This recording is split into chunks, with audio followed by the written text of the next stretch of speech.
My name is Rich Schmidt. I'm here with Chad Vargas. We're at the Nicholson Library at Linfield University. It's January 12th, 2021. Chad, thank you so much for joining us today. My pleasure. Thanks for having me. First question for you. Why grapes? Why viticulture? Well, it's a interesting path that I took early in my schooling, I guess. I attended the University of Idaho, got a degree in plant science with a emphasis in plant protection. And I had grown up on a research farm in Jerome, Idaho. My dad was actually attended Oregon State University for his grad program. He was an entomologist.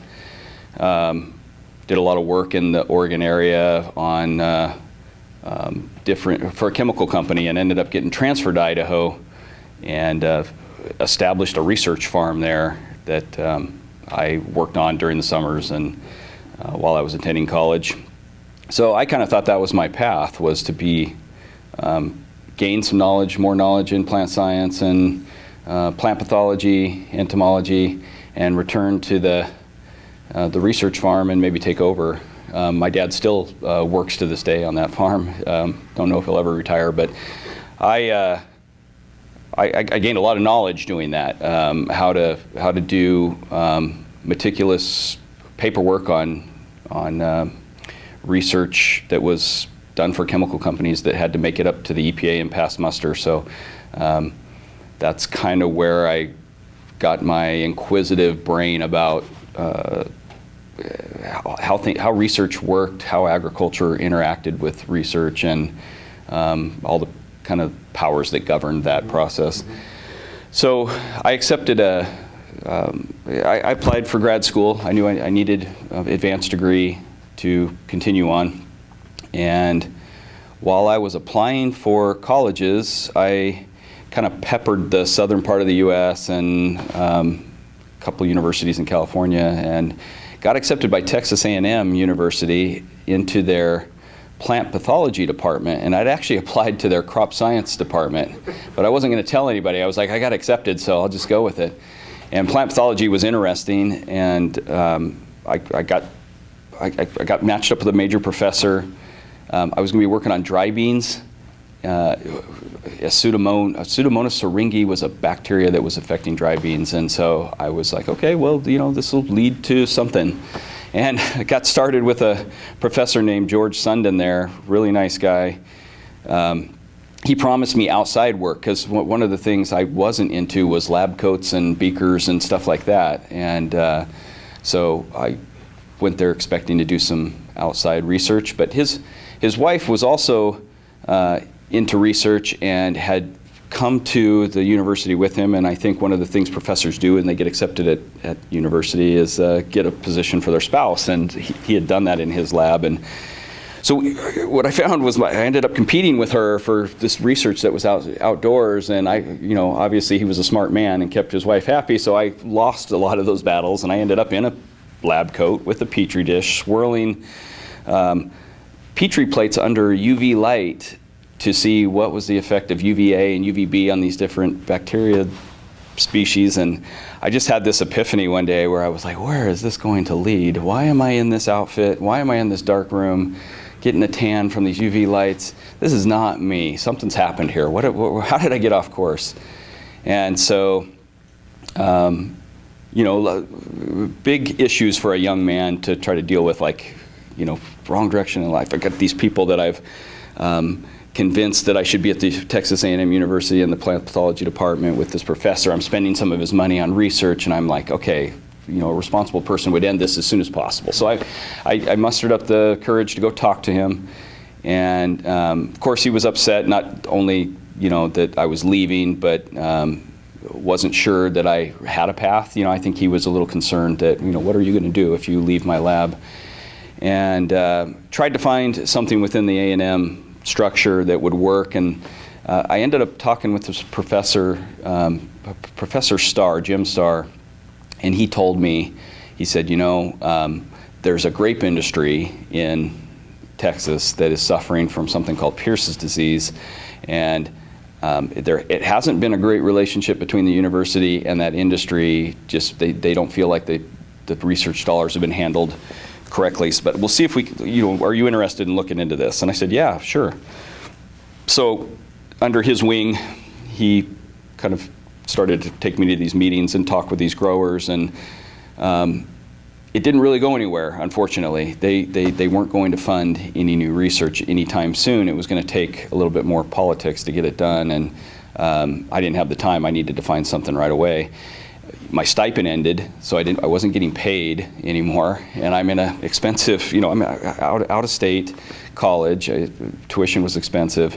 I wanted to finish. I wasn't going to quit on myself as far as getting the degree. So I got a job down at the Grange department. I drove tractor. I did the stuff that I learned how to do on the farm, and I would go to work in Carhartts and a t-shirt, and I'd be on this bus with other kids going to class, and everybody, looked like they were having a good time, and I'm like, I just got done with a morning's day of work, and I'm now going to go do my classes. And that's kind of how I pushed my degree forward. And in the meantime, I kind of got the bug in my ear about this Pierce's disease that was happening mostly in California as well. I started doing research and discovering that it was a kind of a across the southern U.S. problem. An introduced species of insect called a glassy wing sharpshooter was causing some of the issue from Florida through Texas into California. Devastating to the grape industry. Once the vines got this Pierce's disease, they would shut down, not translate okay water. Big issue in Southern California, and I just couldn't stop thinking about it. So I started doing my own research on professors that were working on this, and I started making calls one day from my room in Texas, there in College Station. Got a hold of a professor named Bruce Kirkpatrick. Told him who I was, what I was doing, what I wanted to do. I was looking at maybe doing a joint degree between Texas A&M and UC Davis, where he was at. Didn't know if that was possible, but he made it possible. He said, I was just about to hire somebody for this research position I need in my lab. It's outdoor research. We're going to be applying products to vines. There's some travel involved.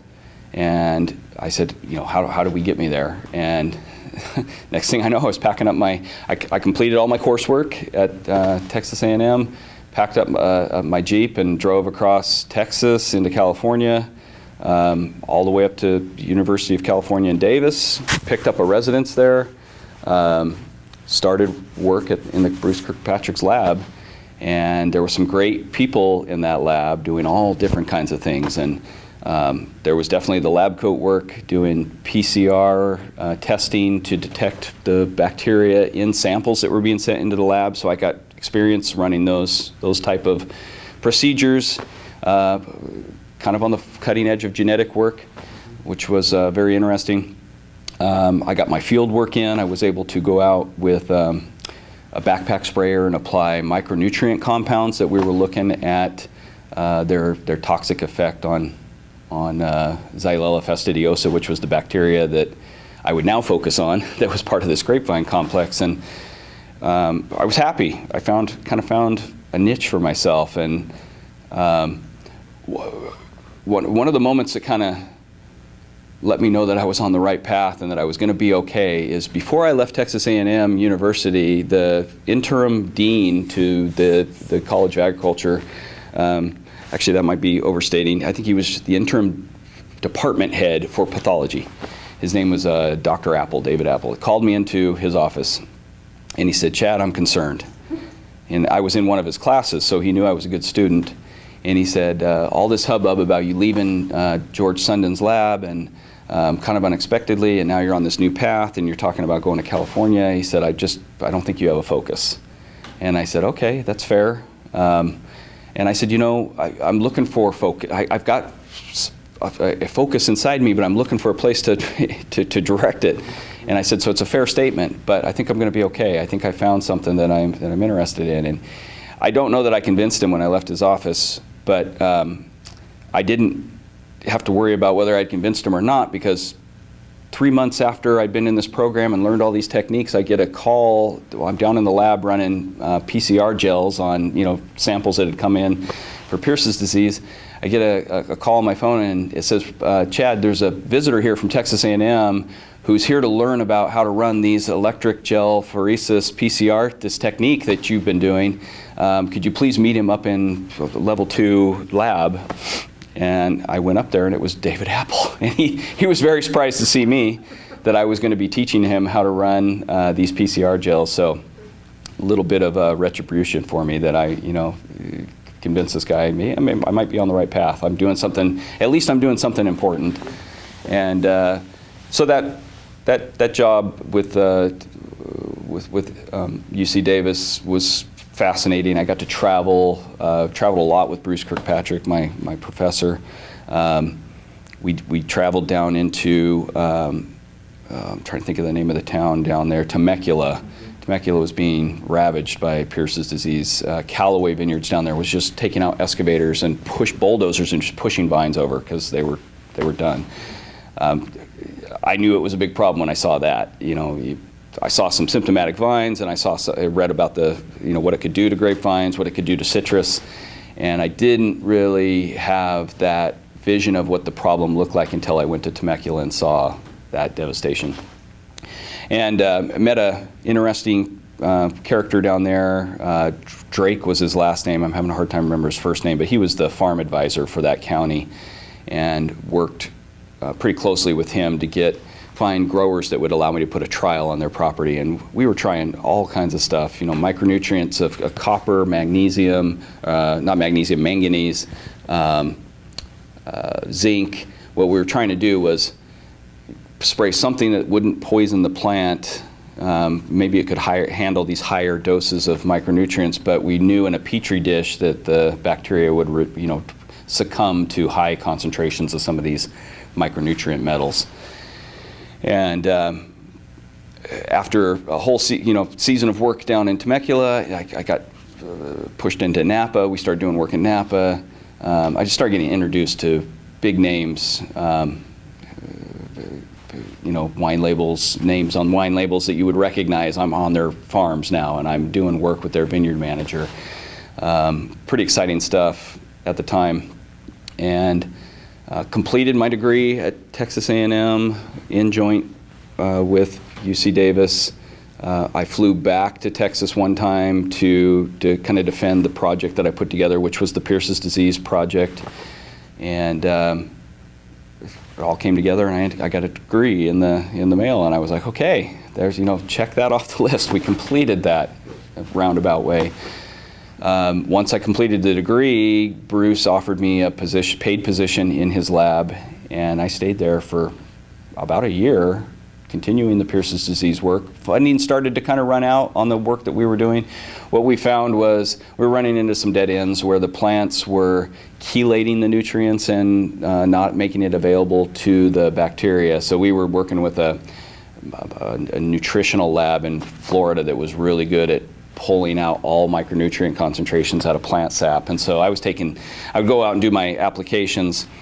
We would cut canes off of the vines, and I would put them into this huge sap extractor and put pressure on it. It would push all the sap out. I'd send vials of this to Florida. I'd measure the concentration. We'd get the concentrations back from Florida. We would make up a petri dish with that same concentration of the micronutrient, try to grow bacteria on it, and it wouldn't grow. And we were like, okay, why isn't this working? Well, it turns out there was chelation happening. So the concentrations were in there, but there was the plant was putting other molecules around it that wasn't allowing it to interact with the bacteria. So really noble effort, just didn't really get anywhere.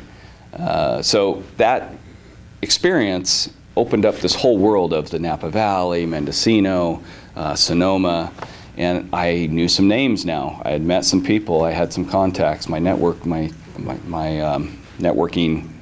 group was starting to expand, and before I had a chance to really decide where I wanted to go, Bruce brought me into his office and he said, Chad, you got a job offer from a company that I would highly recommend you take this job.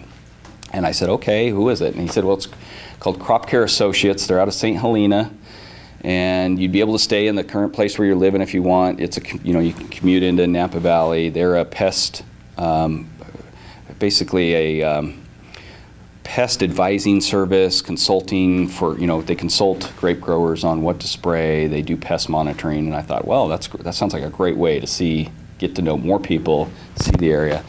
And so interviewed with them, got the job, and that was probably the hardest job of my life. They did a lot with few people, so I basically lived in a Ford Ranger, drove all over the place.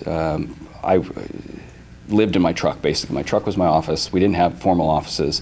I had 3,000 acres of grapevine to get across, and I split it up into a couple week circuits, and I would get out, walk, scout for pests, write up reports, leave them with the grower, move on to the next location.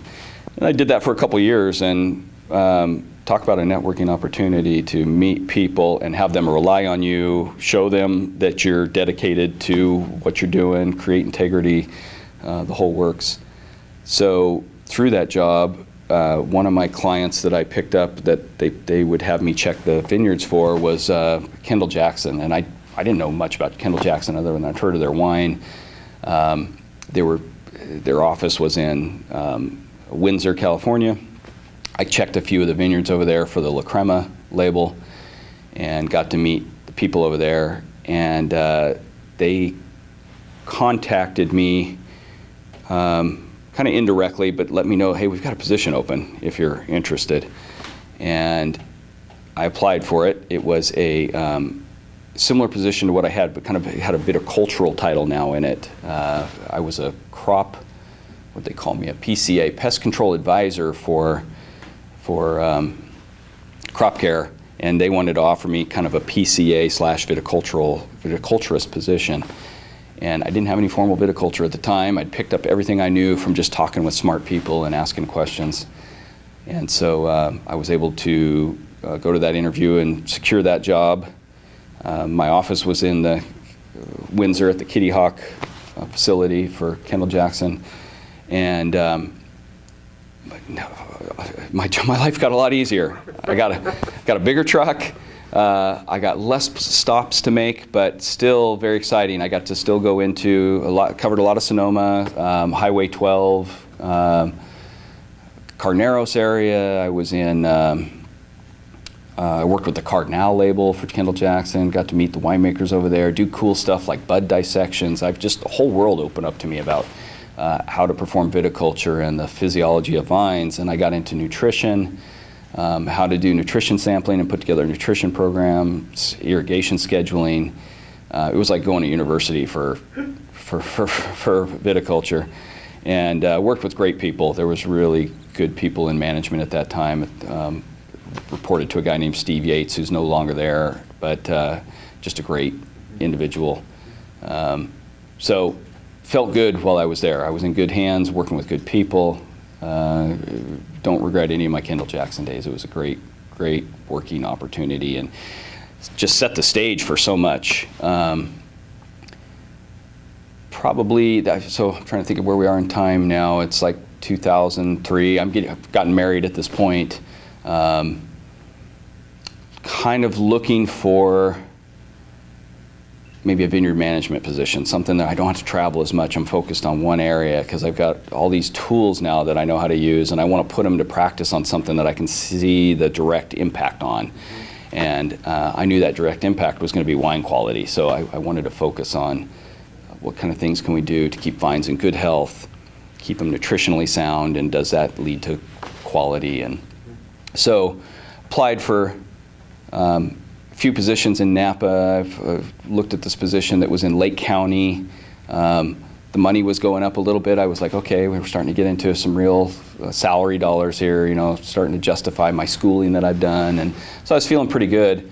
My wife and I were expecting our first child. So we started seeing the world differently. It was like, okay, we're in California. We're leasing a house on one of the properties that I used to do pest control advising for, because I was able to talk with that guy and secure this really nice farmhouse for a lease. And I was traveling to my job out into Kendall Jackson wine country, which involved going over the hill into Napa, driving down through into Santa Rosa and into Bennett Valley, Highway 12. And every now and then I would go north up into Mendocino. My wife was traveling south into San Francisco. She was an ad exec. So we kind of had those like young starting professional lives, and we weren't seeing each other much, and now we had this baby coming, and we were like, okay, how do we bring this all together? So we knew we wanted to find a house, looked through real estate. Real estate was really expensive. It was before the bubble in 2000. This was 2006 timeframe. And she said, well, let's go up and look at the wine country in Oregon. Her dad lived up there, and her brother, he had a business in Beaverton. And I didn't know they really had a wine industry, so it hadn't been any of my focus on Oregon. Started talking with a few people who said, yeah, there is an industry up there, and we've known some guys that have gone up, but a lot of them have come back and can't handle the weather, So I started getting a little nervous about this idea, but my wife supported it. Seemed like we were on the same page enough to go up and explore it. So we came up for a Thanksgiving in 2005, and I'd done some research on Adelsheim, the folks that started the industry. And there was a lot on the internet about these folks, so I was reading about them, and Adelsheim came to mind. Did a little research on David and what he had done, and looked into Dick Erath, and just, the main characters came up into Oregon for that Thanksgiving, and my father-in-law helped me kind of put together a little wine tour that my wife and I could go out and do while we were visiting. And so we took a day and we did that. And I went to Adelsheim as one of those stops, and David Adelsheim was still sharing his facility with Dick Shea at the time. So there was Shea and Adelsheim in the same building, and they were doing a wine event when we went. And Thanksgiving, I didn't know it was a big weekend for wineries, so that whole weekend was, they had stuff going on, and Shea and Adelsheim were pouring their wines in the barreling room, or the tank room. Barely got some time with David, who was, I couldn't believe it. He took the time to say, find out who I was. I asked if I could meet him. Someone introduced me to him, told him who I was, where I worked, and I could tell he was intrigued by my background and that I was interested in coming to Oregon. I think Oregon was trying to recruit talent at the time. They were doing a lot of things, good things with wineries. They were wanting to grow. They wanted to push into new areas, and I think they were excited about the idea of bringing new talent in. You only had Chemeketa at the time. OSU was just starting to form their program. Linfield didn't have anything going on with grapes, so I don't think there was a lot of recruitment happening in Oregon. So they were looking at places like California to find people. And David and I had a great conversation. He actually told me to go talk to OVS because of my background with pest control advising and viticulture as kind of a wide, hadn't been a vineyard manager at a specific site yet. And they had a vineyard manager at the time. He was kind of pushing me towards that route, like, hey, go see, OVS has this company called Results Partners. Go talk with Kevin Chambers about what they've got going on. So I set up that meeting. I set up a meeting with Wilbur Ellis in Oregon that was selling chemicals, because I thought maybe I could be a rep for, doing nutrition and pest management for a chemical company. Did both interviews. The interview with OVS didn't happen until later. I returned to, took all this knowledge. That conversation with David was stuck in my head, traveled back to California. Now the bug is set in. I'm telling my wife, yeah, we're going to make this happen. And so I flew back into Oregon on a interview set up with OVS. Mark Gibbs picked me up at the airport. He's one of their crop advisors, and had this great conversation with Mark as we drove down, through Willamette Valley, through Yamhill County, and over to McMinnville to the main office. Just kind of getting up to speed with what was happening in the area, asking questions about, how farming happened in the valley, what were management positions like, who was doing nutritional work, and just really enjoyed that conversation with Mark on the way over there. Had a meeting with the OVS staff, and it was a great meeting. But during that interview, I kind of realized, like, this is kind of going back to what I was doing, and it's not going to get me in that spot I want to be, where I've got full control of something and I can call the shots on something.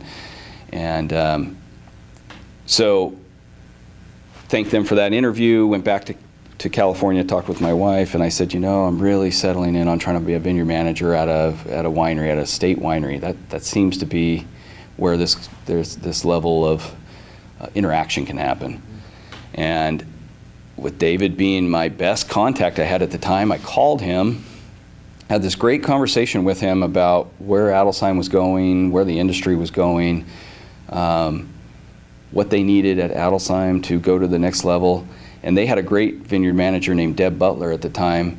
And Deb was struggling from some injuries. She had some carpal tunnel issues, and just kind of age was setting in, and she'd worked really hard to get, I think she started kind of in the fields doing the work, worked her way up and got this management position with Adelsheim, and I think it had taken a toll on her. And so she kind of saw me as competition coming into the company. They hired me as a viticulturalist, and David kind of said under his breath, like, I think this will lead to a vineyard management position, but we need you to start as a viticulturalist. And I think Deb helped recruit me, which was great. She did a lot of the interviewing with me. She took me out and introduced me to the vineyards. And I think whereas she once saw me kind of as a threat coming into the company, quickly she was like, oh, this guy could maybe replace me, and I could, this could be my legacy, is that I helped bring this guy in. And I think she did a great job of that. David and Deb helped recruit me into the company, took a position as viticulturalist. Deb and I kind of brought in the 2006 harvest together, and then she kind of slowly retired in 2007 and left the position of vineyard management open, and I jumped into it feet first. And so now I was doing viticulture and vineyard management, which is right where I wanted to be. I was a younger guy at the time, so it sounds exhausting right now, but Adelsheim was growing. They had just less vineyards in their portfolio then than they do now. So it all seemed very manageable, and met their vineyard team, which was world class. I mean, really great guys. They'd been there. All of them had institutional knowledge. They'd been with the company for a long time. So they really helped get me situated and oriented with what they were doing at Adelsheim, what kind of programs were going on. We had good tractor drivers. So really the stage was set for me to do good things there.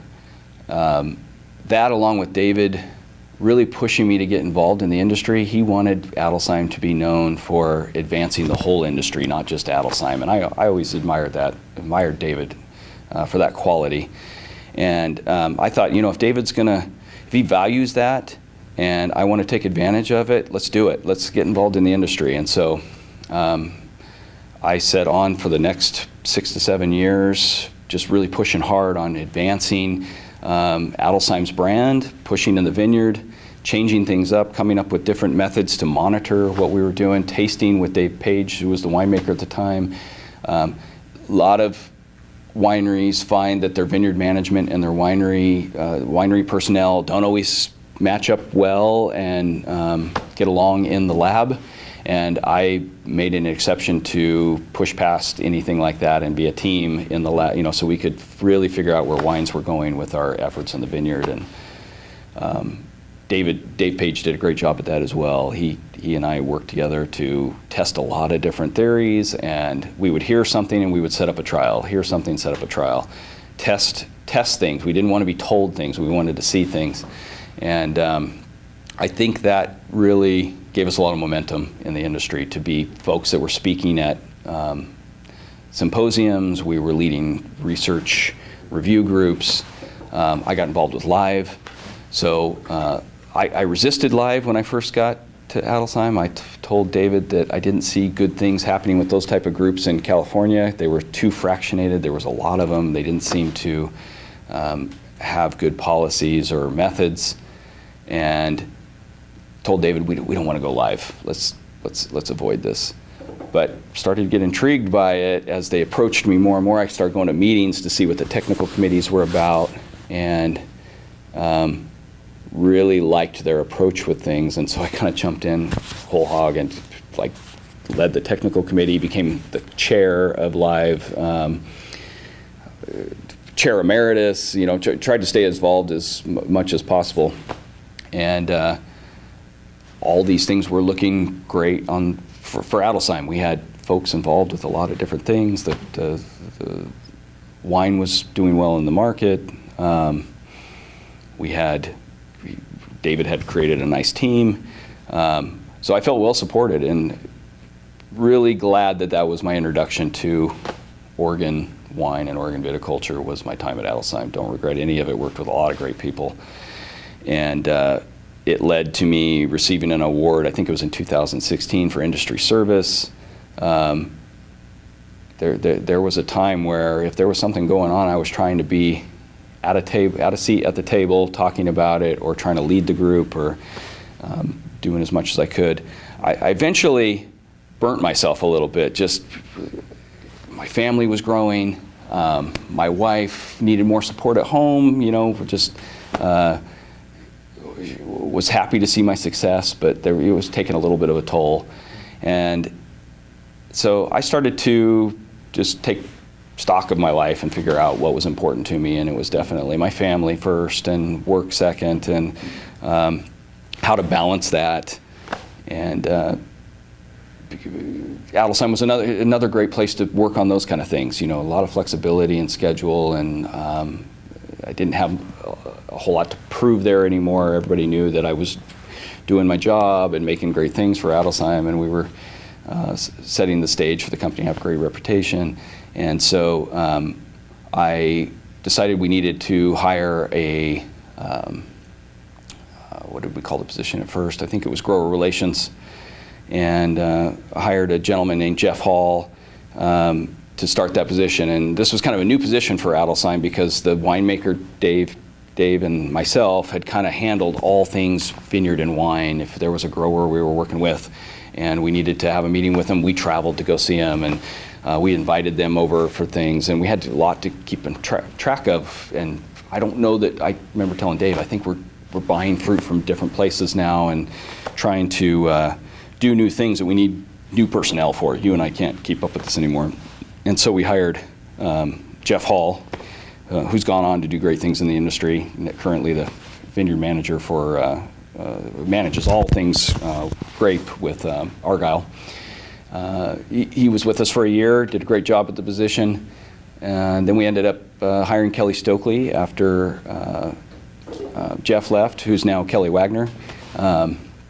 She's at Adelsheim. She was she kind of worked the position into assistant vineyard manager, and that was great. When we were a team there, we were taking care of a lot. Things got easier for me. I had a little bit more lax schedule, and that was thanks to Kelly being a part of that, and she continues that legacy now.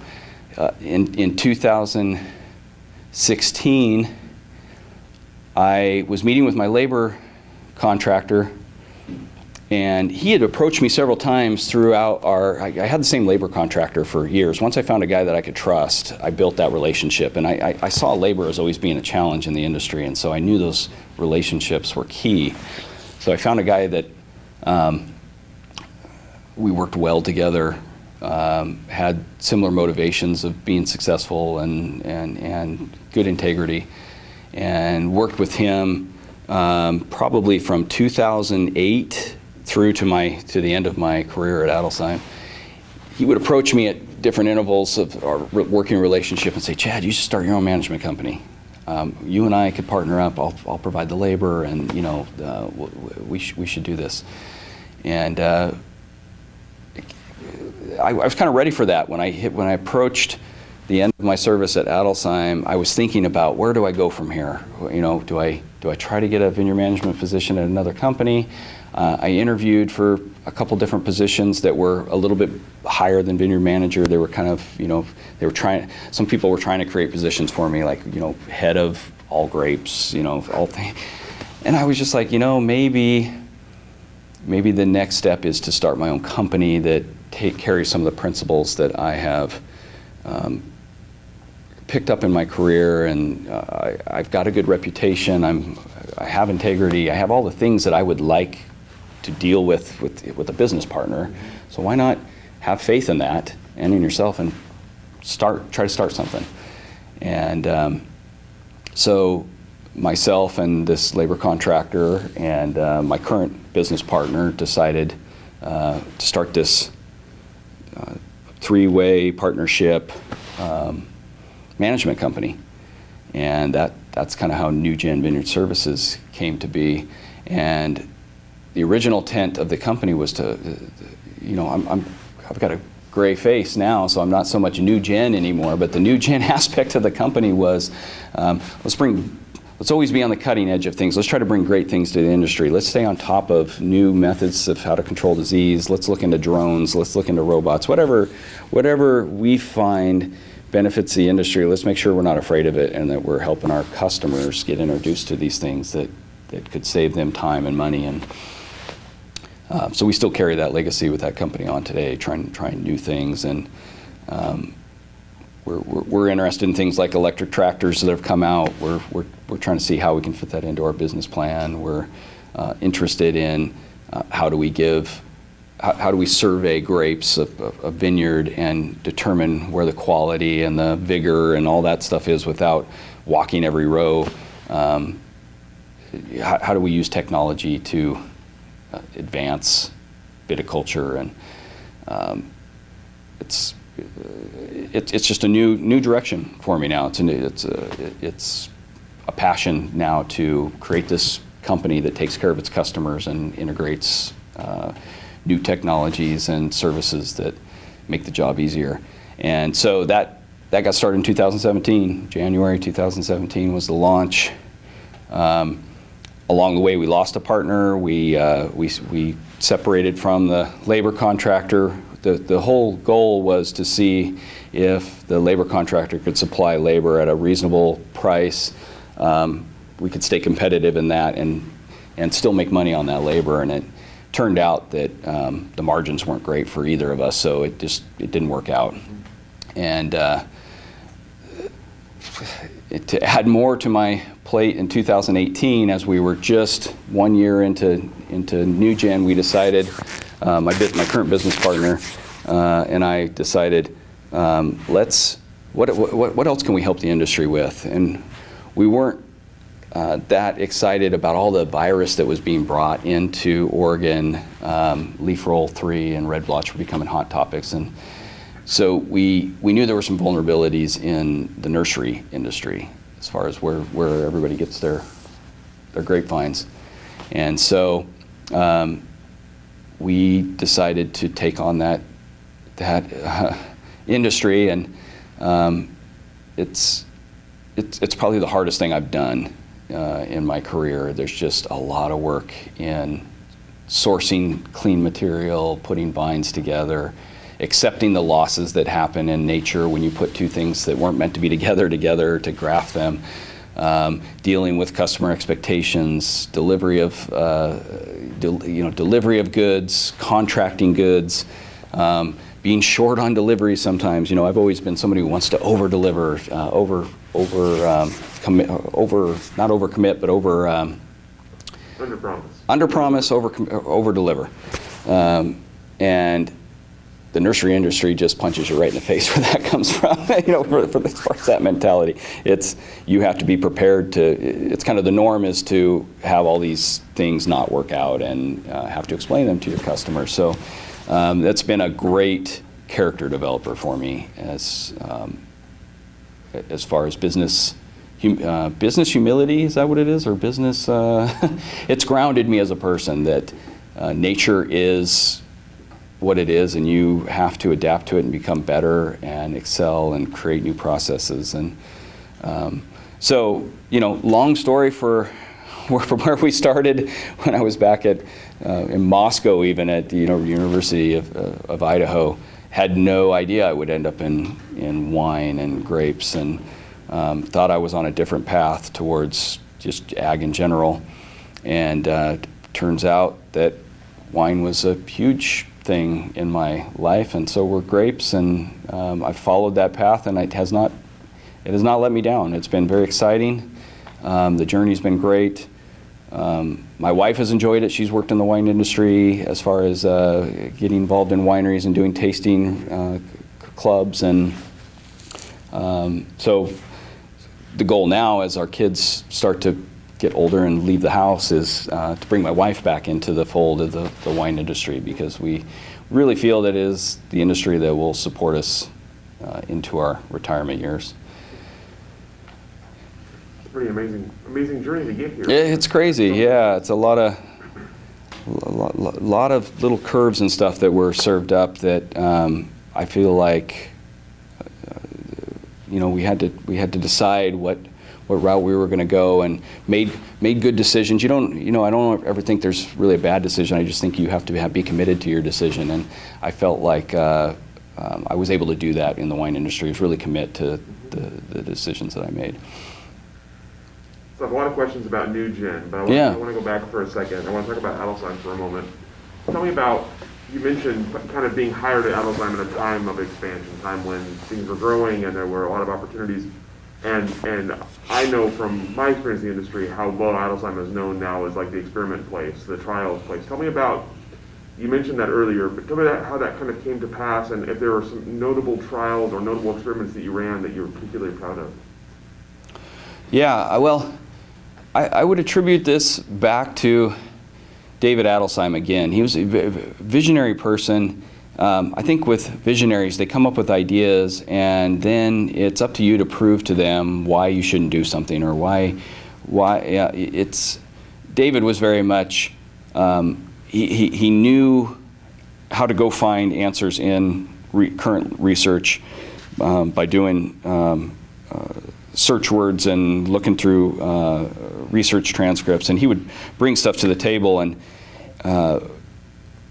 if it was a great idea and Dave Page and I saw eye to eye on it, we would kind of just say, hey, let's try to implement this. Let's see what happens. But we knew the risk of trying to do too much and have it fail. So we would take some of those ideas out into the vineyard and do. We had several vineyards to work with in different soil types, and so the research platform was kind of set. Like, we were dealing with high elevation sedimentary soils, we had high elevation volcanic soils, we had low elevation sedimentary soils, we had Pinot Gris, Pinot Noir, Chardonnay, different things to work with in the varieties.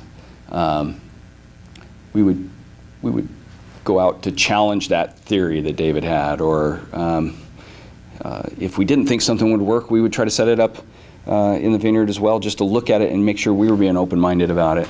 And so that was kind of how these things started to come about. And then when Dave and I shared that desire to know things and to test things, that's when we really kind of hit our stride. And we didn't accept, unless it was written in textbooks, and we had heard it somewhere along the way from somebody that we regarded highly as being somebody in the know. We pretty much challenged everything. So, I think some of the interesting stuff that we took on, one that comes to mind is sunburn. Everybody is concerned about sunburn. Sometimes when we pull leaves on the morning side, we expose that fruit to the sun, and it doesn't burn because it's been exposed to the sun from an early green stage, and it kind of develops a resistance to the sun. But when we had lower water years where the canopy wasn't as big, on the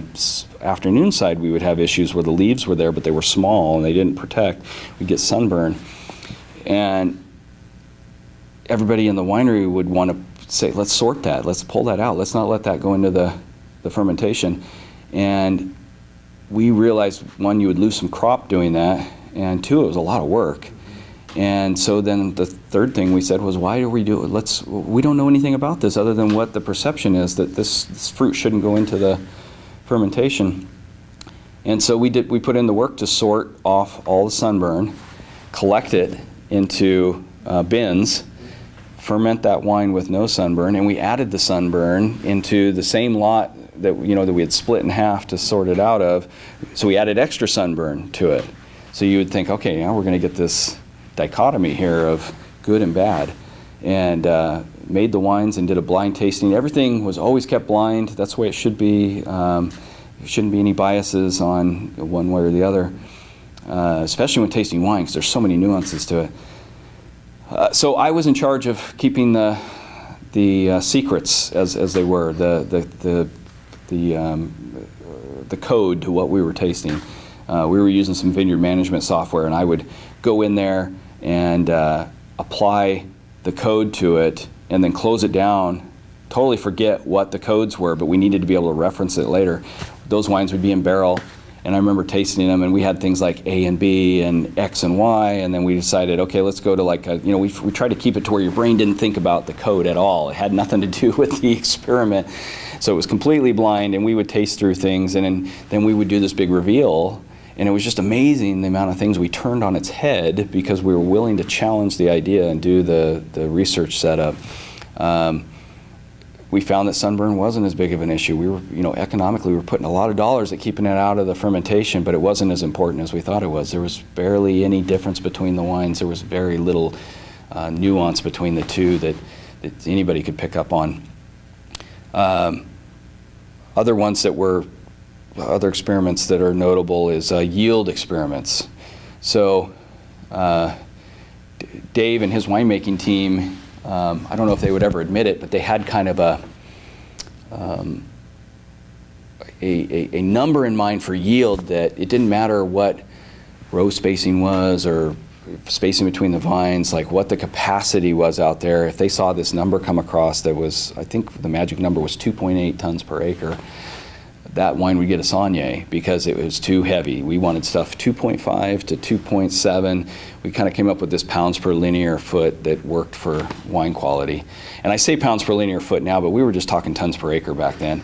And I would, as we started to farm different properties and plant new, more tight spacings, I had it in my head, why are we not getting more yield when we're putting rows closer together? I understand between vine spacing, you're asking the vine to hold more fruit if it's 6 foot versus 3 foot. So that's kind of your quality factor. And then your yield factor, it seems like the more of that pounds per linear foot you put into an acre, you're going to get more yield out of it. But we weren't really farming that way. So we were doing everything at 2.5 to 2.7 tons per acre, no matter what the spacing was. So I started to bring this up, and people couldn't help but listen because it made sense. I started to come up with these pounds per linear foot numbers that would switch tons per acre to pounds per linear foot real quickly in the field, so that when we were in a block and we were talking about things, and if I said it was 2.8 or 3 tons to the acre, I could tell Dave would get a little bit concerned, and I'd say, well, it's 0.8 pounds per linear foot, just like the stuff that we're doing down below that's at 2.5 on 7 foot spacing.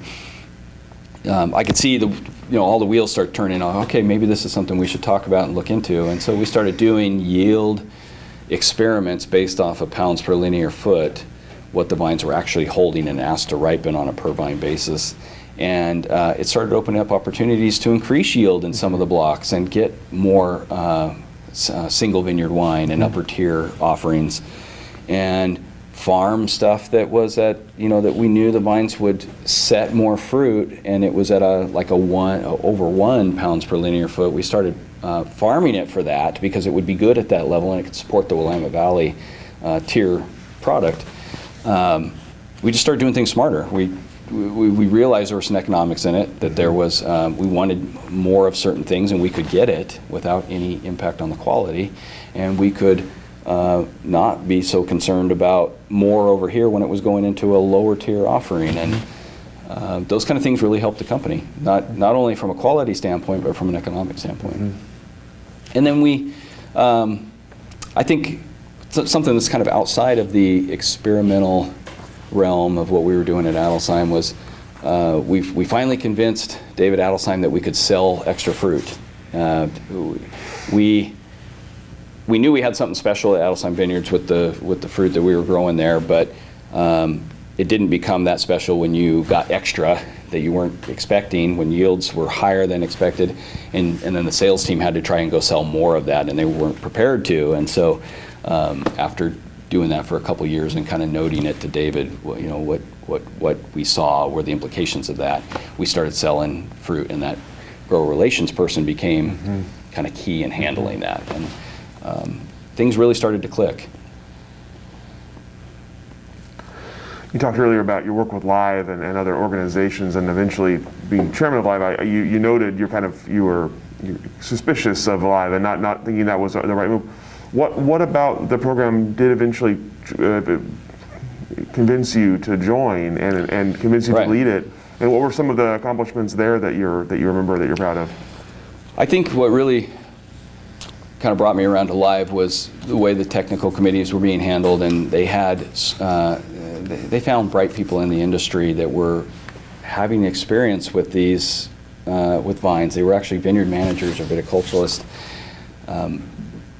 making those decisions, and there was always that layer of scrutiny of people saying, well, that's the fox garden, the hen house, right? They're setting their own rules. But there was an integrity there when I went to those meetings that people were really trying to find what is the smartest thing to do, what is the right thing to do, what can we ask members to do. There was a lot of balance in what was happening, and I never once got the idea that people are arguing for something that's easier. They were arguing for what they thought was best. They did have to keep the industry in mind of what made sense, what could people do financially,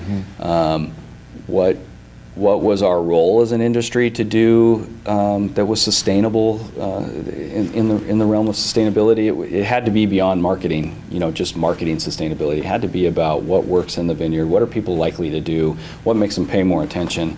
And I felt like Live checked off a lot of those boxes. People definitely, based off of some of the things we were coming up with in those meetings, we were allowing for things after you put the social thought to it.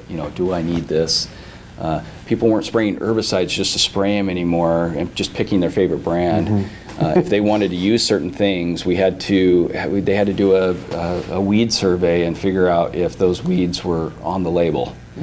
I think we added, what Live did was it gave a new playing field that you could run your current management practices through, end up with a certification if you did it correctly and filled out the paperwork and paid the dues. But the journey to get there was that you started looking at things more closely, and you started seeing what is the impact of that decision. And it didn't try to categorize people as what they call nozzle heads, people who just want to spray, and it didn't try to figure out who those people were. It was just like, here's the rules. If you want to abide by them, we think the journey is worth it for you because you're going to learn things about your farming. You might learn that you're doing everything right. That's great on you, but you might learn that there's something you haven't been looking at that you just kind of took as doctrine that doesn't need to be doctrine. So that really brought me in. I like those kind of accountabilities, those kind of programs. I like that trust of the industry to be able to curate that. And I really look back on my work with the Live Technical Committee as being a growing period for me, growing in my knowledge of things, working with those other folks that were very, very bright, hashing things out in a think tank like that about their effect on the environment, their effect on the sustainability of the industry from an economic standpoint. Can growers handle these things? And we're not just going to make people do things as hard as possible that takes more money and just crush the industry. We have to make the industry thrive and have this new social environmental awareness that has a social factor to it as well. How are we taking care of our people? So I still to this day hold Live in high regard. I think what I've learned as I get more wise in my old age, hopefully I'm getting more wise, not just crazy. I think one thing that these programs still lack is a evaluation of what are the effects? Are they so subtle you can't measure them? Are they long-term effects over time? What are the effects of these decision-making processes and getting people to buy into this program and farm this way? Are beneficial insects growing in number? Are soils healing? Or what are those environmental benefit effects? And they're really, I think what we found is they're really tough to get at. It's really tough to monitor a system that closely, and we know they have to be more subtle than Mother Nature's always more subtle than what we think. It doesn't just turn from black to white. There's lots of shades in between that are happening that are having a benefit or a negative effect that takes a long time to show up. So my criticism of those type of programs isn't necessarily just at Live. It's just at that in general. We need to come up with better ways to measure the effects that we're having by getting people to buy into these programs. But I still think today, when I look at all the programs that are out there, that Live was first to come up with this concept of letting the people get involved and not just going to science and then coming back and dictating. And I think a lot of programs have looked at Live, at their success, and said, okay, what are they doing over there, and have tried to emulate it. And so I think Oregon can be proud of that effort occurring here. You had talked about the Industry Service Award that you received from the industry. I'm curious, you talked kind of about how involved you were, how much it meant for you to be involved in as much as you could. At the time, what did it mean for that honor? Did it add any pressure to you, any responsibility? How did it feel to be honored from the industry like that, and what did you kind of take away from it? It did feel good to be honored.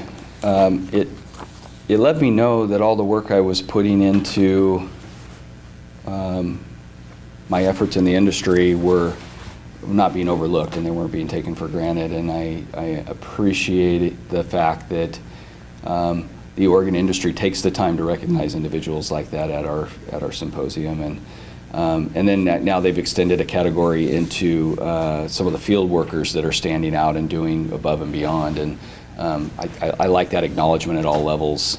I took that award as kind of a pivotal moment in my career to say, you're something new is in the future, because you've set your sights on being a good employee at a workplace and helping grow a company, help support an industry with new knowledge and new direction, and people have noticed, and you've obtained an award for it. So what do you do? What does Chad Vargas do from here? Like, how do you build off of this acknowledgement? And I would say that receiving that reward from the industry really gave me the confidence that I needed to start my own business. And there's a lot of things that happen when you start your own business. Your brain tries to tell you you're going to be a failure and that you shouldn't do this, and there's all these things that can go wrong. And every entrepreneur who's ever started a business, I know has experienced this. You think you're the only one experiencing it when you do it, because you're thinking all those other people know how to do it and you don't. So you have to go inside and find those things that have happened along your path that create confidence, and that reward was definitely one of those things that I was able to step up on to get to the next level of my career, which is now being in business for myself and being able to affect more of the industry, support more customers. So on that note, let's come back to NewGen and some of the work you've done there. I'm curious, you talked about the vision of kind of cutting edge and not afraid to try things and bringing new things to the industry. Tell me about your work so far and how it's gone for you, and how your clients have received your work. Yeah, well, we're going into our 5th year, and so years 1 and 2. Year 1 I will never forget. I didn't sleep well. I wore all the hats. I did the billing myself. I did all the accounting. I was out in the field directing a team, trying to find new hires, and I spent a lot of time up late at night, falling asleep on the couch, waking up in my clothes, barely being able to jump in the shower, brush my teeth, and go out and do it again. Being the guy who had to stay late to make sure things got finished. I mean, just a whole thing of building a business. It's something I could do again, but you don't want it to come too soon. You look back on that period and you think, how did I get through that? How did my wife not leave me? And The funny thing is, my wife tells me that was like one of the better years we had together because you were very grateful for your family at that period. We helped support you, and we could feel that you felt supported by us. And so that was, years 1 and 2 were kind of like that. Year 1 was, getting something up and going, guerrilla marketing out, putting my business card places. And one of the things I realized, going back to the award that I received, I was kind of in that moment of like, I've received this award. The industry's recognizing me. When I start my business, everybody's going to knock on the door of NewGen. They're going to want to work with Chad Vargas. And then the reality set in that no, you're just a guy. Everybody's got their own things going on in the industry. Everybody's trying to do their own things, and this is your interest. This is your dream. Everybody else has their dream, and you have to find those people that you match up with, and you have to find customers and develop loyalty and line up on values. And so once I realized that I was going to have to work really hard to get customers, that's when I think I kind of really came into this entrepreneurial role, and I started to realize I needed help. I needed people who had done this to tell me, how do I interact with customers? How do I handle complaints? How do I not take complaints personal as something against me, but more, as business validation, and making sure that you're not being afraid to talk to customers and find out what you're doing wrong. There's been so much growth in the past 5 years for me. I think going into business for myself was something I always wanted to do. I came from an entrepreneurial family. My dad was started out working for other folks and then eventually had his own business. My wife, my father-in-law, my wife's father has his own business, and so it just kind of made sense that I would go that route. But the journey of doing that, starting those first 2 years of starting and learning all the things you have to learn and becoming a different person almost in how you handle interactions and what you seek to gain when you're with a group of people, like as far as networking. And I had to turn off some of that industry support while I was building my own business, and I started to feel a little bit disassociated from that part of the work that I love, is like we're kind of helping the industry, being in that spotlight. And I remember talking to my wife about it, and I said, it's been great. I've been able to get the company off the ground, and we're having a great second year, going into my third year, but I feel like there's some things I've given up to get here. And she sympathized with me and said, you don't have to give it up. You just start to bring it back in. That's who you are. That's how you got here. That's what the industry knows you for. So start to dip your toe back into it. And so I did that. I started attending meetings for the symposium planning again, and still a little bit apprehensive that would I have the time? Would I find myself in a position that I've overextended? What I have learned is that it's okay to say no to some things. Do the things you want to do, support the things you want to support, be helpful where you can, but you can't be everything to everybody anymore. And you have to start saying no, because the most precious resource we have right now as you get older is time.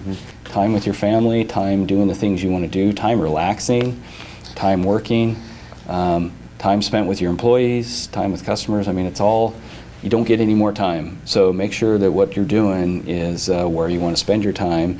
And if you don't think and don't be stressed all the time. So if you're going to be overcommitted, say no to some things, and they'll understand. And you also have to support that next generation of folks that are going to receive that award. Get some new blood in there that have the energy to. So I try to help find those people when I'm talking to young people in the industry now. If I get a feeling that they're a little bit apprehensive about getting involved with something because maybe they don't have enough experience or they haven't got to that point in their starting of their career, I try to build that confidence when I talk with those folks now. It's like, get involved. The best way to get involved is to just go to the meetings and listen, and then become more comfortable taking on some volunteer roles, raise your hand for a few opportunities, trying to help build that next support level, because there's been a lot of us in this industry that have put blood, sweat, and tears into it. I can think of, Lee Bartholomew, Jeff Hall, Ryan Hannaford has done a lot for the industry, kind of behind the scenes. There's just a lot of folks that get up there and help run these symposiums. They're the moderators. They find the people. They do the work to make sure that we've got something new at that venue. There's all the people that are manufacturing new equipment, the vendors that are paying for that spot to try to earn dollars, but they're bringing something that helps support your business. Those folks need somebody at the next level to replace those spots and grow more spots, create new opportunities, new spots, new places to fill.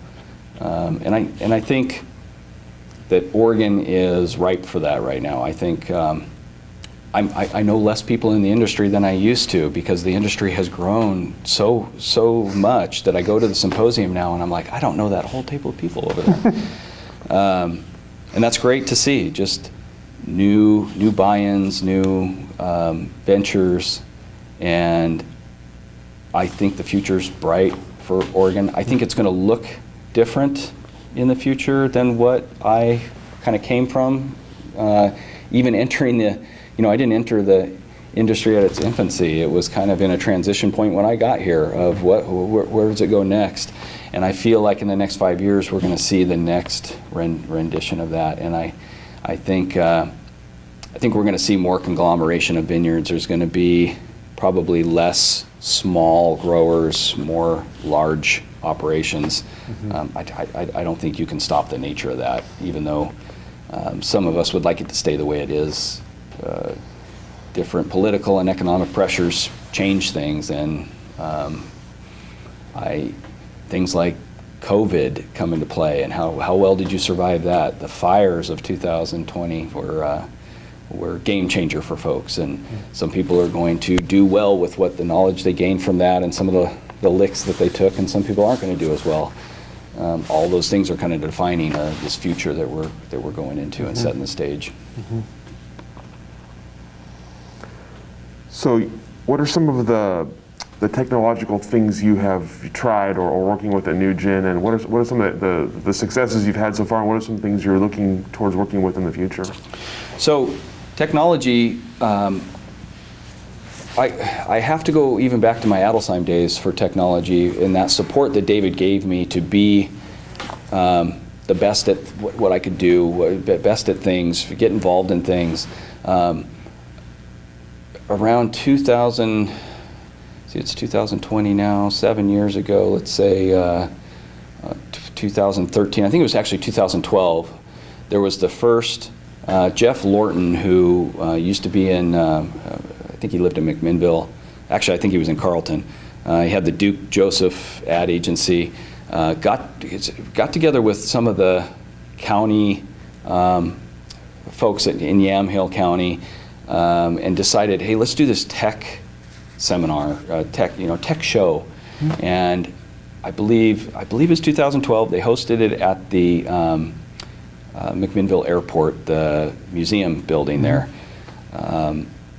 Had all kinds of folks coming in from different parts of the U.S., international, bringing this new. We all were kind of following tech, but this was kind of new. There was like the drone aspect, there was robots, there was sensors, remote sensing. Up until this point, NDVI, which is used for, it's like an image that you take in the near infrared from airplanes, sometimes satellites, to get a picture of your vineyard, and it's color coded and it shows you some different things about the canopy and leaf area. And that was kind of on the cutting edge. I remember even at crop care, when I was working in St. Helena, that first job out of UC Davis, we would pay, some of our customers would pay for NDVIs, and we would, I believe, get that taken from a fixed wing airplane.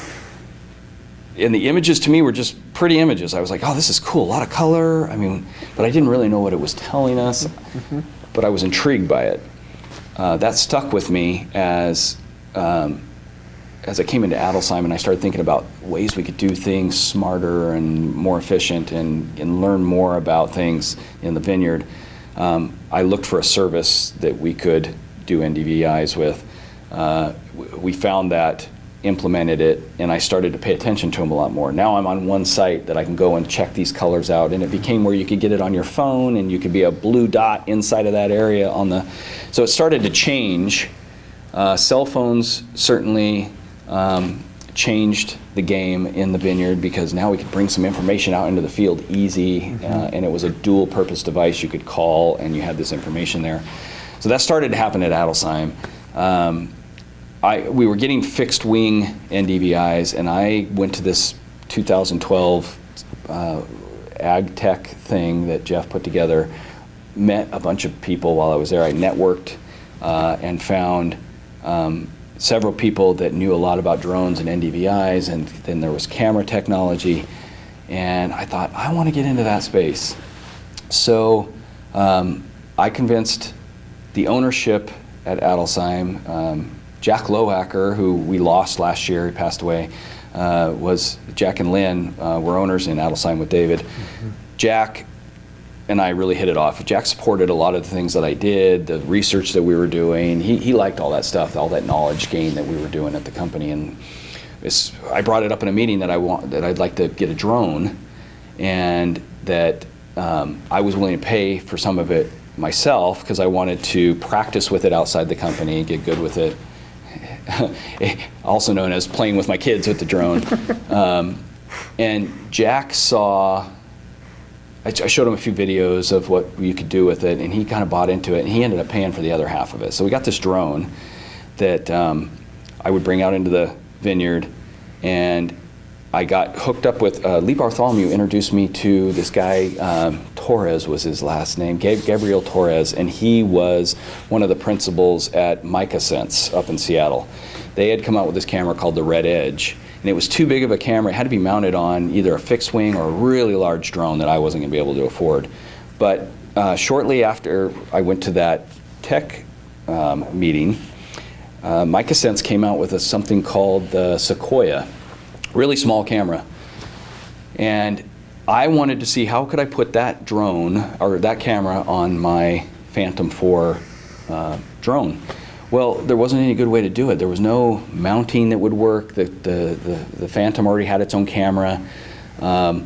So I spent the better part of a year going into Portland, working with the maker community in Portland to get different mounting devices that I would trial and error that would work around to where I didn't have to strip this drone down that I like to play with my kids and have all that camera, 4K camera technology. How could I mount this thing and have a separate camera that I could do work with and then take it all off easily and play with the drone in my free time? And I came up with something. So working with these guys, 3D printing and telling them what I wanted to do, we came up with a camera that would pressure fit into the screw holes of the drone from the bottom. It had a cutout in the center, so it would go around the current 4K camera. It would mount the Sequoia right off the front, so it had full view of the canopy. And then it had a sun sensor, a radiation sensor that needed to be on top. I built these straps that would go up over the top and had a little basket on top that snapped into. And I mean, with 3D printing technology, it was like you bought this thing at the store. The thing snapped right in, held it secure. So we started flying it and getting data and using, MicaSense had their own application package web app that I could upload the data to. And the pictures were just fantastic. Like it was each pixel, on the stuff we were working with before, a pixel could be 10 meters. And so that meant that you were getting some of the canopy, some of the soil, all averaged in 1 pixel. Now I was getting a surface on a leaf, and we were starting to see things in the canopy we hadn't seen before.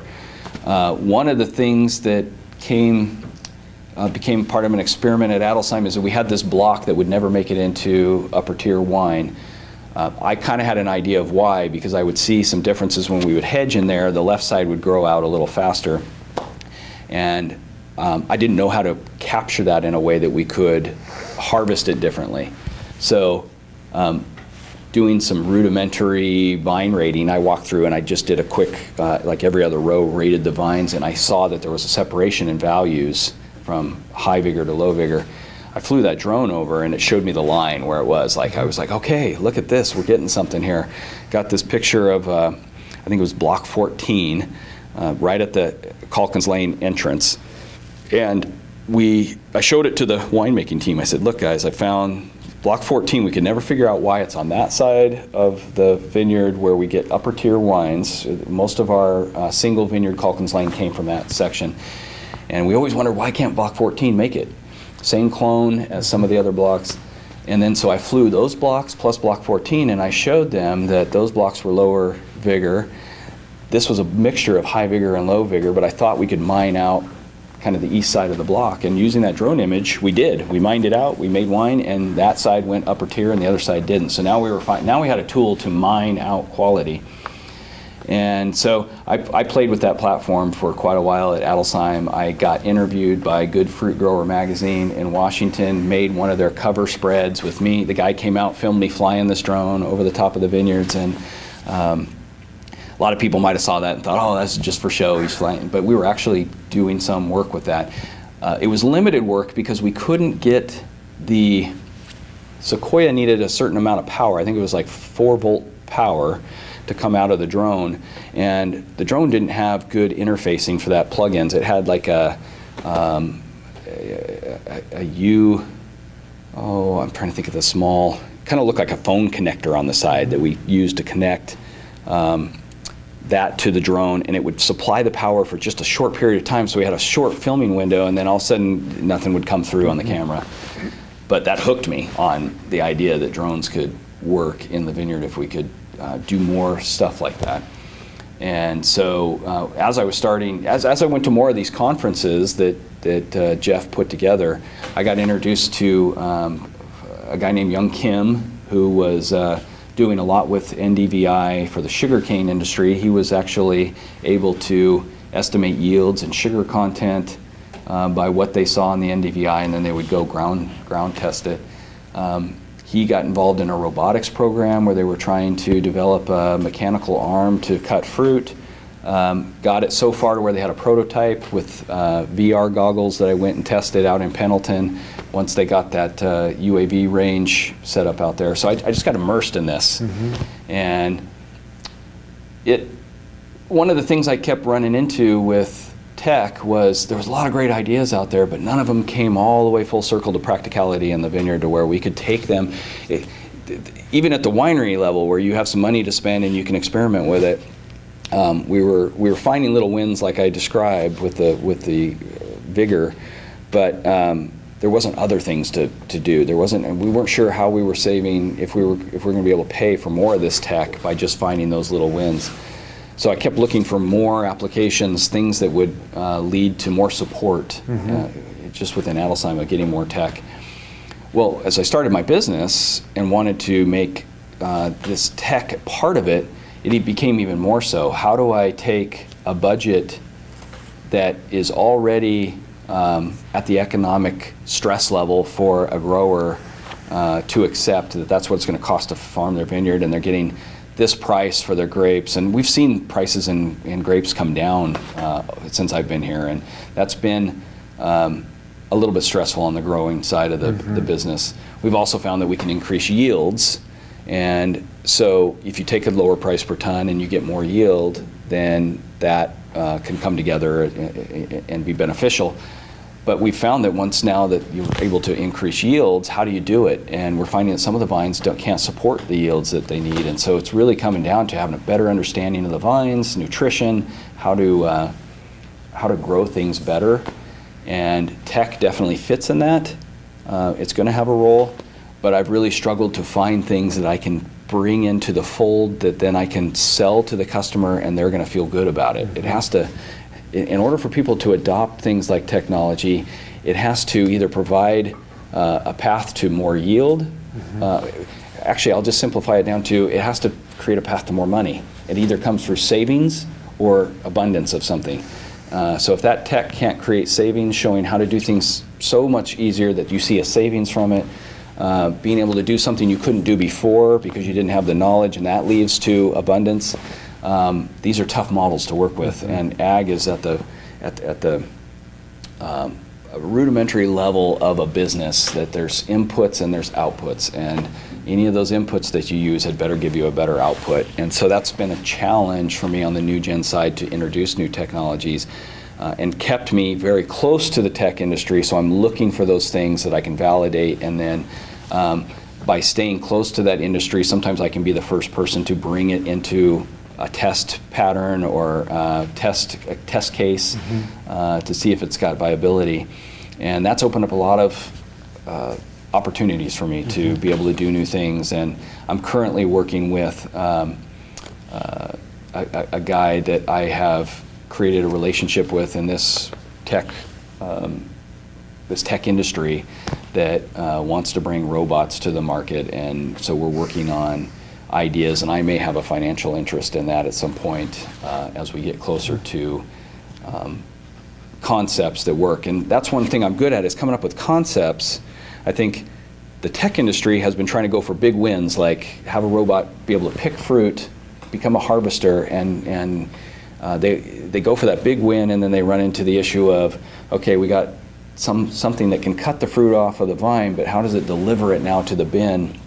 And I'm thinking tech needs to focus on smaller wins, like how do you get an ATV to drive itself, like an autonomous ATV that's maybe electric, that can spray herbicide without a driver on it. Now you've got a human health aspect there. You don't have anybody right on the equipment. It's driving itself. Maybe a tractor driver or now a vineyard equipment tech can monitor two sites happening at the same time. These are things we're seeing in demos, but they're just not being put together into a practical package that can come to market. This year's been exciting in that regard, in that the Monarch tractor has come out, the first electric tractor, and they're selling it as an electric tractor, but all the demos that I've gone to, it's they don't have a driver on it when they're doing the demo, and so it's an autonomous vehicle and lots of sensors on it. So as soon as it's electric and it's got that power supply that's not coming from combustion, combustion's all about power and running implements. Now you've got electric, which can handle the torque to run the implements, but it also has this power supply that can be running data loggers. And I think we're in a new era of what a robot looks like, what a robot's utility should be, what does autonomy mean, and it's going to get clumsy for a while as things come into the field, and I'm really happy to see that, because most of the stuff we're seeing on the jetway, on the airstrip of an airport that's been shut down for a conference, and now we're seeing things that are actually coming into the vineyard and doing trial and error and failing and then getting fixes, and this e-tractor is I think is going to be a big win. Not just because we can move off of fossil fuels in the vineyard and start running things electrically like they've been trying to do with the auto industry, but it's just all that sensor technology and the ability to monitor things. And anytime you're passing through the vineyard, multiple applications. If you're spraying, you might also be monitoring the canopy, picking up diseased vines that are showing a different infrared pattern. The sky's the limit. And I think as there's more little wins where people can see, okay, I can see where this technology, this autonomous robot, not only can I possibly spray without having somebody on the rig, but maybe it's something that can follow me in the vineyard, and I can walk while it's carrying posts. We can find little ways to augment labor. We don't have to replace labor; we can augment it. I just think that the wins that we're going to get from it are different than what we were expecting when we thought robots were just going to become a thing and take over labor and tractor driving. I think there's going to be a lot of augmentation implementation that's going to make lives easier. So I'm excited about that, and I definitely want NewGen to be helping in that effort. Interesting. This is the first we're hearing a lot of this. This is really fascinating stuff. Yeah. The other thing that came up while we were looking into your company was thermoculture. I'd like to hear more about that and what it exactly is and how it came about and what you sort of see for that. Yeah, thermoculture was something that I was introduced to it was around 2012 as well. Actually, I think it was 2011. I work with the Northwest Center for Small Fruits Research. It's one of the efforts that I put my time to.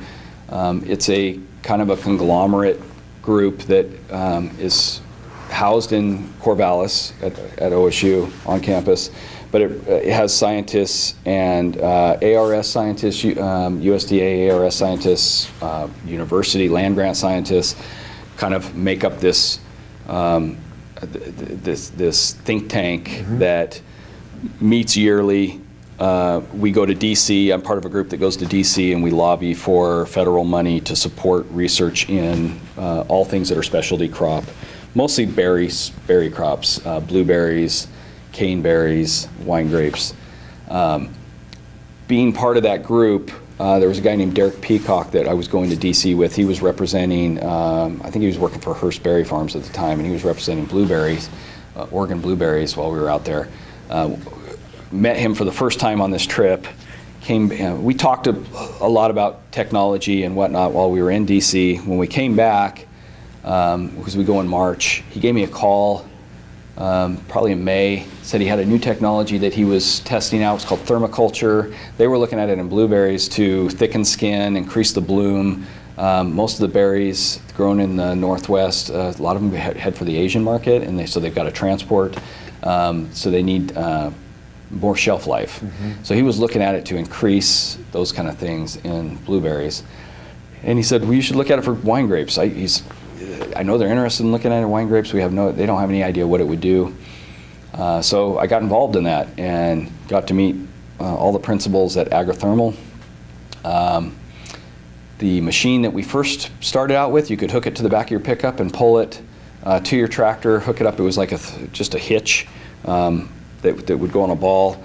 Had these fans that would blow air. It used asphalt gas technology, for heating asphalt. It used that type of heat. So we had the first unit that we used had these big propane tanks on the back, big fans.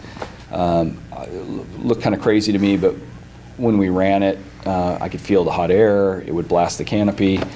I was at Adelsheim at the time and told Dave Page about it. He said, well, let's try it. And so we did, and it was all done blind. And we tried those wines, and we preferred the thermocultured wine. It had more color, more intensity, a lot of things that we thought led to quality. So we continued to test it. We didn't always get the same results at everywhere we tested it. I'll be honest and transparent about that. Sometimes we didn't know which one we preferred. Sometimes we preferred the untreated. So there was places that it would increase quality, and there was places that it wouldn't have much of an effect, and then there was places where it didn't really hurt the quality, but we just thought, why are we doing it?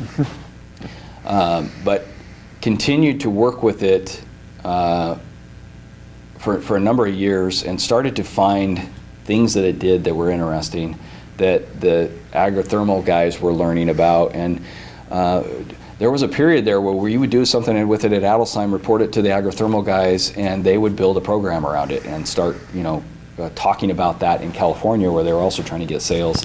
So we were a good research partner for them using that equipment. We were drying out fruit after a rain, trying to see if we could increase bricks. Disease control, could we do a whole season of disease control with no chemicals? I actually got Dave Adelsheim to allow me to not spray anything in a block at our Ribbon Springs Vineyard, and compare that to agrithermal being run. And it was just very interesting, the stuff we were learning. So when I left Adelsheim, they were not convinced yet that it was having enough an effect on the wine that they were happy with the purchase of the machine. They were thinking about selling it, and I thought that there were still some stones to turn over with that technology, and so I purchased it through NewGen. Still have an agrithermal unit, but unfortunately, the perception of the technology, the fact that the machines were, when that first generation machine that we used was very practical, easy to pull around on the tractor. When Agrithermal decided to develop their second machine, they went over to Germany and they worked with, what is the name of that company? great German manufacturer of Clemens, Thomas Clemens, Clemens Company. Clemens is very successful at creating under-row vine hose, weeders, hedgers, all kinds of vineyard equipment. So they had them develop a machine for them, and what came out of that partnership was a behemoth machine. I mean, this thing was like a tank, and when we used the second generation machine, sometimes our tractors couldn't handle it on the turns. It would slide in the mud. We've had them roll over. They just got kind of overbuilt. And with overbuilding comes a big price tag. And so I think trying to get people to buy into a $45,000 price tag for this machine when they had, a lot of wineries and vineyard owners are waiting on buying their first hedger or their first leafer, trying to get into that mechanization. So jumping to thermoculture was not where their dollars were going to go. So I had to push hard with that machine, and I got a lot of buy-in from a few folks, but not the amount of buy-in that would support their efforts in Oregon. California, Scheid Vineyard Management was a big player in their technology. Foley Wine Group is they're up here in Oregon. They were doing thermoculture in California, did a lot of experimental work. They were kind of the Adelsheim for them in California. They did a lot of preliminary work. We saw good things. They were seeing a lot better things though in insect control. We didn't have very many insect pests up here in Oregon, so we were really relying on that quality piece, and then we found that it would blow, if you did it at the right time, you could blow up your yields a little bit and get like an 11% increase on your yields. At the time when we were doing this, 2011 through 2013, when I was really pushing on this yield thing, people didn't really want more yields. It wasn't a thing yet. Now it is, and if we could have something like thermoculture guaranteeing people they could get 4 tons to the acre every year, they would be applying it, I can tell you that. But it wasn't that dramatic of a yield increase, but it was something in the right direction. Just nothing ever really aligned well on it, and to this day, I think I got the word last year that Agrithermal has folded. It's closed up. They called me to see if I needed any additional parts for my machine before they closed the doors, but I don't think they could get it profitable. And if I could have been part of that process with them in the beginning, I would have said, don't make a tank for that second machine. Make it, have the 2.0 that's easy to still pull around in the vineyard, hook it to your truck, take it to the next location, because that seemed to be a winner. I still believe in thermoculture. We saw things on our lab reports when we would treat the fruit and send it in to ETS and get reports back. We saw increases in catechin and epicatechin, which are your tannins. We saw an increase in anthocyanins, which was for color. Definitely it increased the health benefits of the fruit. They saw it in blueberries too. It didn't give them the things that they wanted it to give them, but they did see some increases in color, some of the antioxidants but they couldn't sell healthier fruit. There's still not a pricing mechanism in blueberries. It might be in blueberries. I've heard some rumors of folks like Driscoll paying more for phenolics.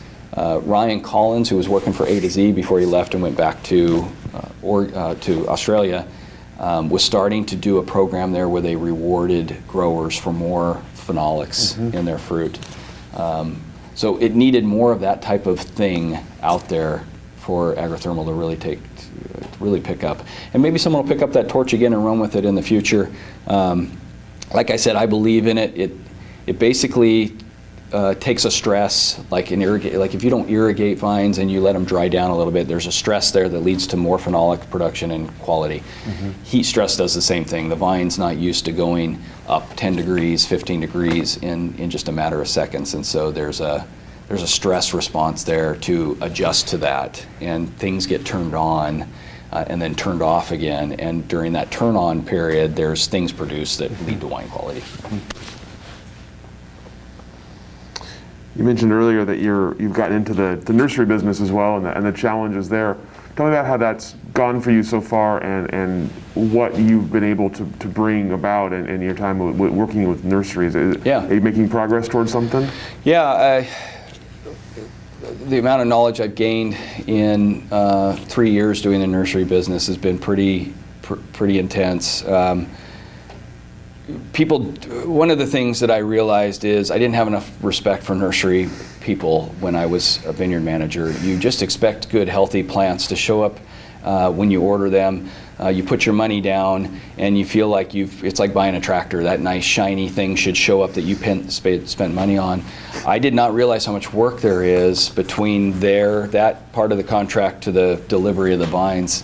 And I have a whole new respect for it now. And I think if anything I can do with my nursery knowledge is to help better inform the industry about how nursery business works, encourage them to go out and see grafting being done at a nursery, visit facilities, order your vines early. The lead times we deal with in the nursery sometimes are folks ordering vines in January that they want to plant that fall, and you're already into pruning season, so you're wondering, can I find the clean wood for them? Virus was kind of what got me into the business. I wanted to help not spread virus around anymore. It seems to be the one thing the wine industry is really vulnerable to, that you can't get it out of the vines once it's in there. There's enough grafting, field grafting, and people making their own vines in Oregon. There has been in the past that we've gotten a decent spread of the stuff around. And I really think it makes the industry vulnerable to having to spend money for redeveloping vineyards that didn't necessarily need to be redeveloped. And you never know when you redevelop a vineyard if you're going to get that level of quality back. You hope you can reproduce it, but you never know. So there's a vulnerability there, and I wanted to put an end to it. And I went into it a little bit misinformed that I'm just going to come in and save the industry by creating this nursery and do things better that I'm critical of the nursery industry for doing. And what I found is that it's really hard to do what those nurseries are doing. And so I have a new respect for that. My heart is still in the place of helping the industry. I want to have a local option for vineyard folks that they can go see the vines being grown. One of the things that is not beneficial with dealing with California nurseries is the vine is a concept until it's delivered to you. It's something you paid for, you made some decisions about, and you don't really know what it looks like or if it even exists until it shows up. So having a local option allows you to do that. Having the NewGen business, I am able to find material through my customer network. I can find just about anything people are looking for. The trick was to find clean material. And so it's really opened up my eyes to what clean material looks like during the growing season. How do you pick it up with with the naked eye that has virus and that doesn't? We've tested a lot of vineyards, and when we find clean material, we create a GPS repository. So it's like, as soon as I find clean material, I go in with my GPS tools and I mark by plant, by row, where those vines are, so that if someone orders it again, I can go in, test it real quickly, and it's, most of the time we'll find a block that's completely clean, and so we feel pretty good going anywhere in that block and taking the samples and then pulling the wood. But there's some things that people have asked for that I've had a hard time finding a source. Maybe there's one block in the Willamette Valley. We go to that block, we test 10 samples, and 3 of them come back clean and the other 7 are dirty. So I got to mark that real carefully, pull that clean wood, and then when someone orders that again, I go back in there and I retest the clean ones. I don't necessarily need to retest the dirty ones.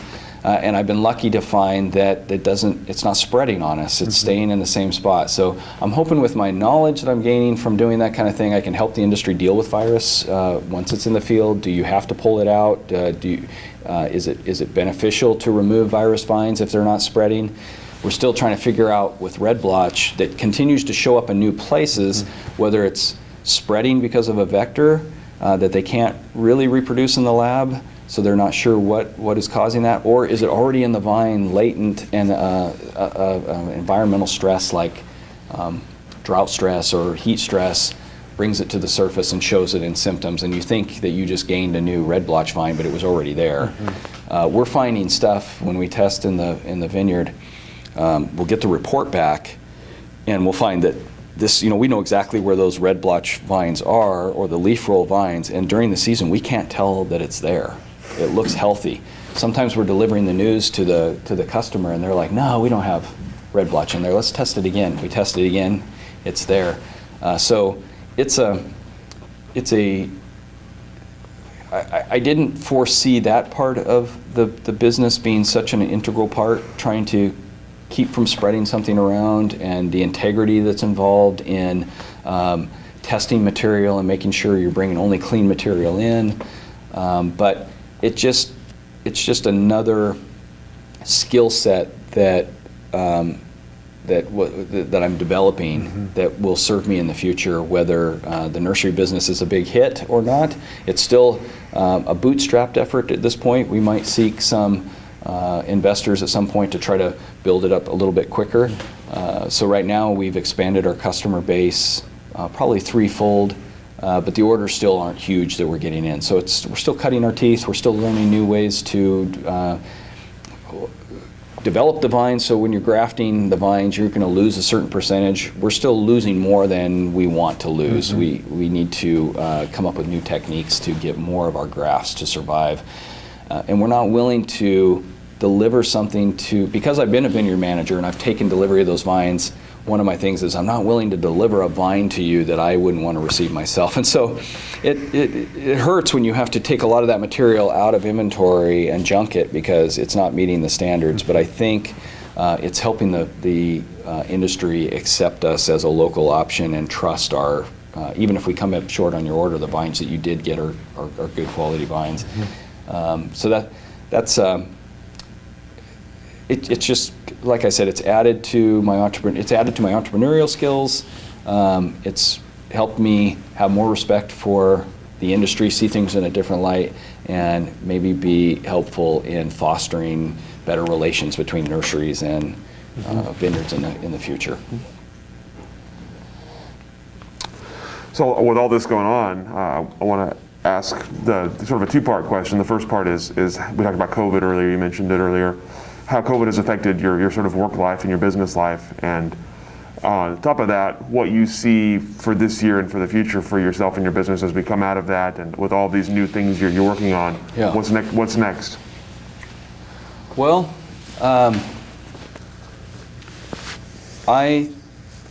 COVID is definitely something we're going to be dealing with at least till midsummer.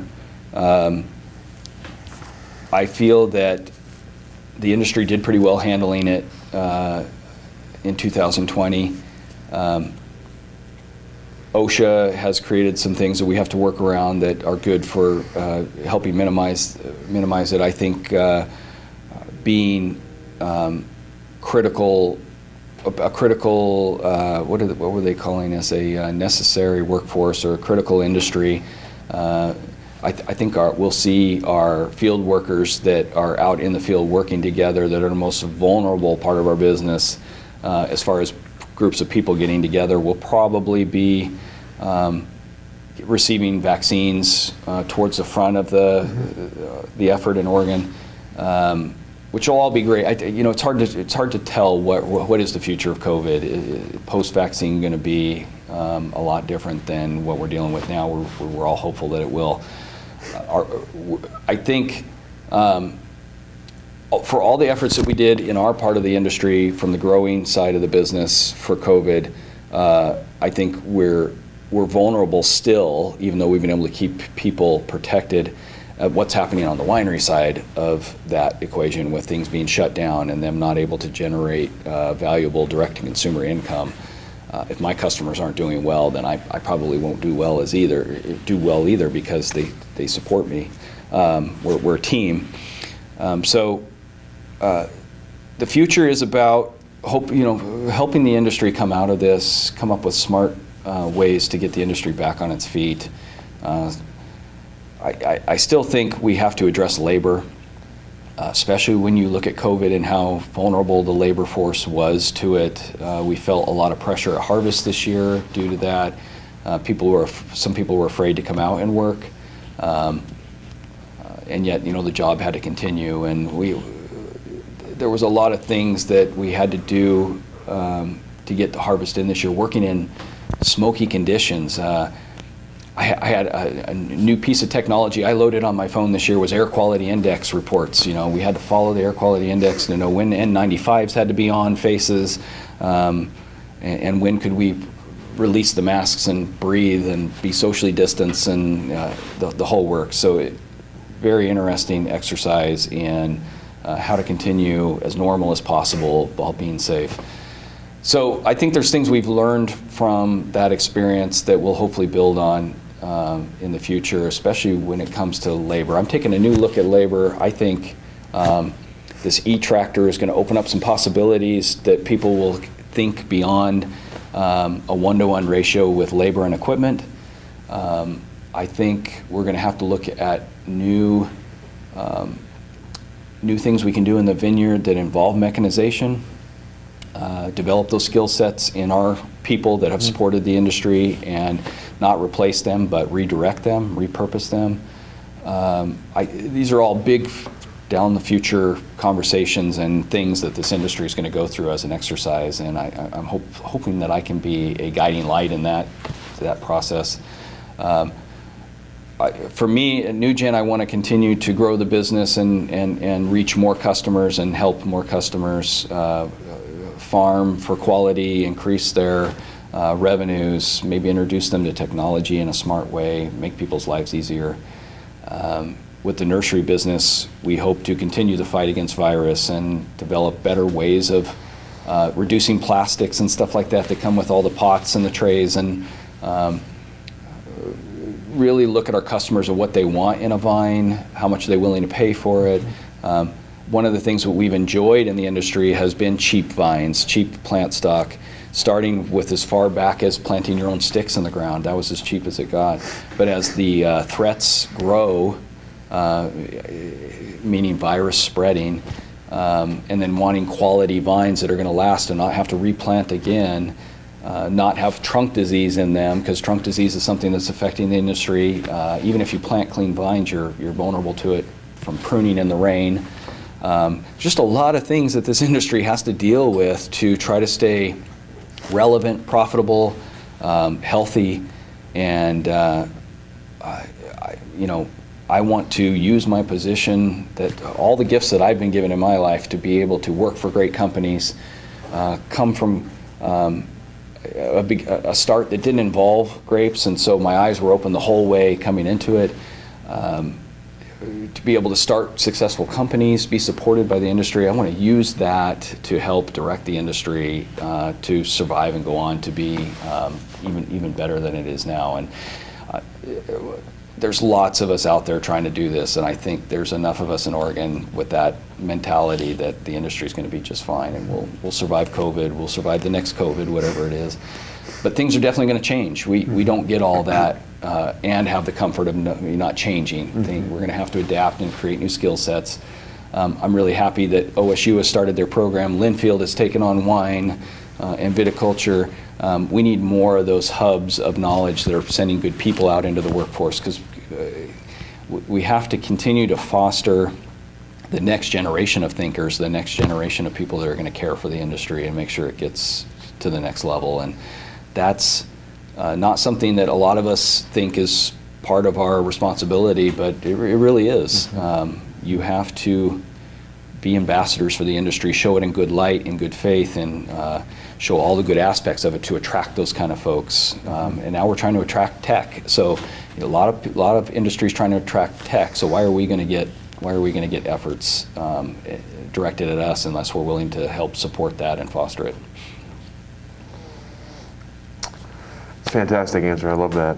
So all the questions that I have for you. Is there anything I didn't ask that I should have? Anything we didn't cover here today that we should have covered? No, I mean, the fact that we went all the way back to Moscow, Idaho, and feels like we made the journey through. It seems like just a few years ago, but it's been many years. I have the gray to show it. But yeah, it really has been a great journey. If anybody who's thinking about getting into the wine industry, looking at wine or vineyards, and see a hurdle there of maybe it's not exciting enough because it's agriculture, or maybe it's too snooty, or the the knowledge leap is too much for me. I encourage you to push past that fear, because I often ask myself, did I need a college degree to do this? Could I have done this right out of high school and not taken on student loans and the whole thing? And it would have been really difficult, because even down to my basic algebra, I use those skills all the time. Looking at a tank and not knowing how many gallons it holds, and being able to measure the circumference of it and pull out my phone and say, okay, how do I figure out the area of a cylinder? How much does a gallon of water weigh? What is the pressure generated from going down? I mean, there's all these things that agriculture and the processing of agricultural products, the science, the math, that gets brought into it, to where you're never bored.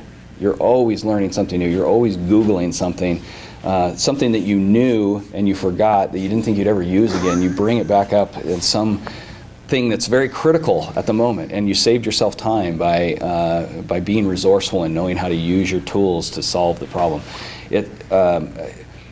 I know people that are addicted to it, that are vineyard managers. They can't go work anywhere else, because they need that pull on their skill set, or they'll go crazy. They need to be pulled in a lot of different directions, have the stress of harvest. It becomes addictive. And I think anybody who pushes past those barriers of thinking that the industry is hard to get into, or too steep of a learning curve, are rewarded for their efforts if they're willing to put in the time and the energy. And it's definitely a great industry for receiving some mentorship, finding somebody that you respect that's done good things in the industry that you want to stay in touch with and gain some knowledge from, and maybe even some life wisdom along the way. And the industry, the wine industry, has always been an industry that is willing to give that. It's not about holding on to your skills and trying to make yourself set aside from everybody else. It's about sharing what you know, because you know you got it from someone else who was willing to share it with you. And I think that type of industry helps foster the future by making it making something that is complex and difficult entry level at where it needs to be to get new people in. If you're thinking about that wine job or that vineyard job, and think you need more skills to obtain it, just try, talk to somebody, see, it's very much a networking business as well. So, push forward and make it happen, because it's very exciting. Exciting road. Love that. Well, thank you so much for your time today, for your stories, for your perspectives. We're going to go ahead and let you off the hook. Okay, perfect. Thank you.